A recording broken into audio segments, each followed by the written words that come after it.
Hi, my name is Mia Benavides. For my presentation, I chose to focus on Avogadro's number.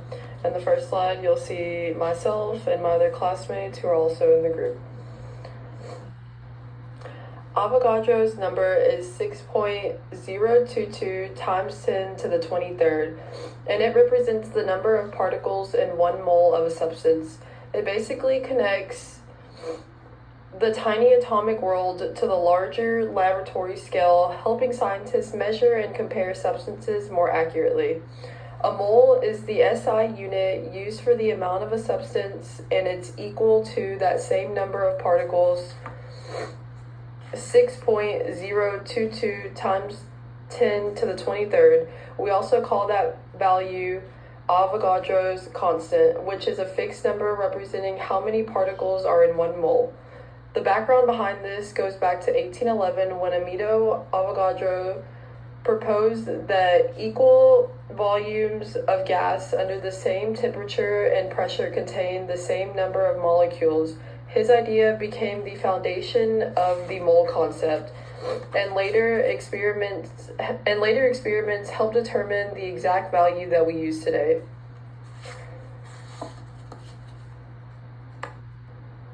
For related field, I chose solid state physics. Solid state physics focuses on how matter behaves in solid form.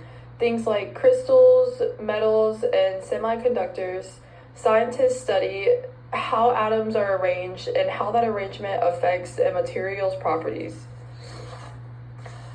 Avogadro's number plays an important role here because it helps determine how many atoms are in a given crystal lattice. Knowing the number of particles allows scientists to connect what's happening on a microscopic level to larger properties like density, electrical conductivity, and magnetism. So basically, Avogadro's number helps bridge the gap between atomic structure and the real-world behavior of solid materials.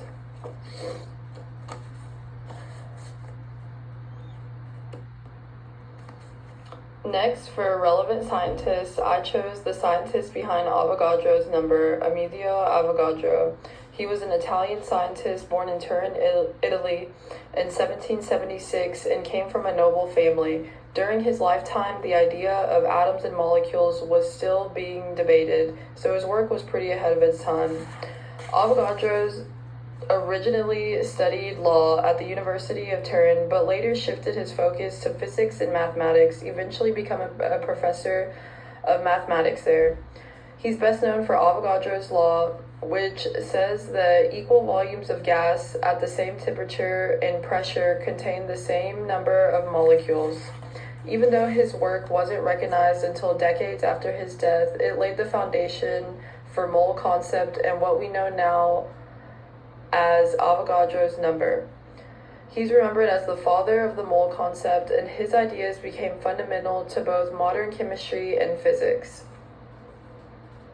For my physics project, I will be presenting my slides for Avogadro's number. For my introduction, I have basic facts about the topic. Avogadro's number shows how small atoms are and molecules are. For example, 1 mole of molecule contains 6.022 times 10,236.022 times 10 to the 23rd 6.022 times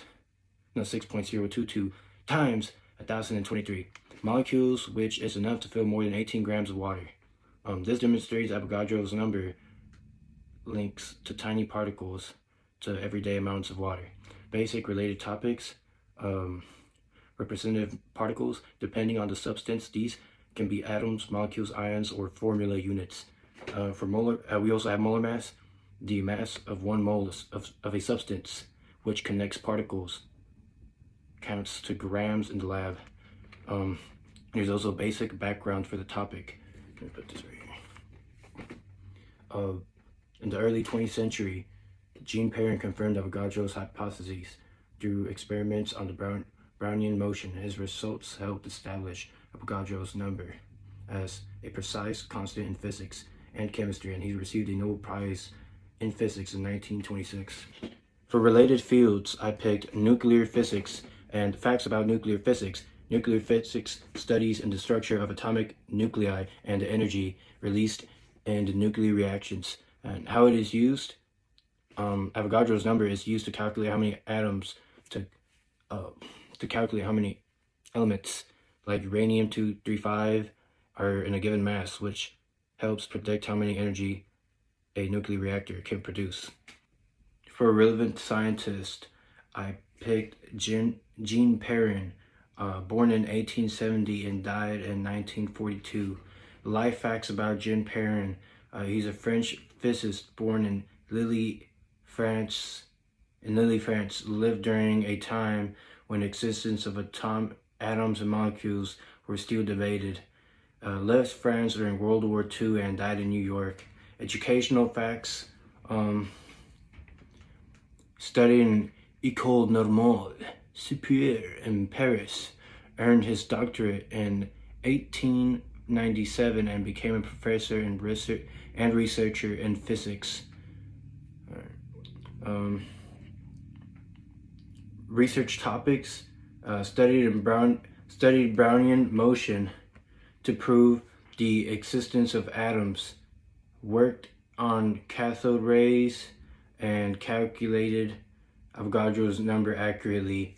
And fame: he won in 1926 he won a Nobel Prize for physics for confirming the reality of atoms and molecules, known for providing one of the first reliable measurements of Avogadro's number. And that is all I have for my Avogadro's number slides. Today I'll be talking about Avogadro's number, and here's my partners.